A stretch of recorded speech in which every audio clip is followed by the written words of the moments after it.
Josué, chapitre 6, versets 22 et 23. Mais Josué dit aux deux hommes qui avaient exploré le pays, « Entrez dans la maison de la femme prostituée, et sortez-en la femme et tout ce qu'elle a, comme vous lui avez juré. » Alors les jeunes hommes, les espions, entrèrent, et ils firent sortir Rahab, sa mère, son père, ses frères, et tout ce qui lui appartenait. Ils emmenèrent aussi tous ses parents, et les mirent hors du camp d'Israël. Commentaire. Ces versets décrivent un moment crucial de la conquête de Jéricho par le peuple d'Israël sous le commandement de Josué.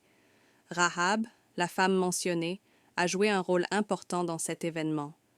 Josué et les espions. Josué ordonna aux deux espions qui avaient été envoyés pour observer le pays d'entrer dans la maison de Rahab la prostituée. C'est là qu'ils se cachaient, alors qu'ils espionnaient Jéricho. Accomplissement du serment. Josué a ordonné aux espions d'accomplir le serment qu'ils avaient prêté à Rahab. Il lui avait promis que si elle les aidait et gardait secret sa présence et ses projets, il l'épargnerait une fois Jéricho conquise. Emmener Rahab et sa famille. Les espions ont tenu le serment et, en plus de Rahab, ils ont également emmené sa mère, son père, ses frères et d'autres parents de la maison.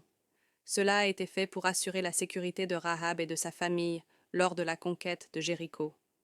En dehors du camp d'Israël, ils les sont placés en dehors du camp d'Israël, probablement comme mesure de sécurité temporaire, jusqu'à ce que la conquête de Jéricho soit achevée. C'est parce que souligne la importance de respecter les serments et les pactes conclus, même en situation de guerre.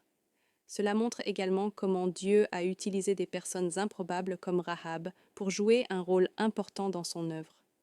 Plus tard dans le récit biblique, Rahab est mentionnée dans la généalogie de Jésus, montrant comment Dieu a honoré sa foi et son action. Cette histoire met en lumière la grâce et la miséricorde de Dieu et la façon dont il utilise les gens ordinaires pour accomplir ses desseins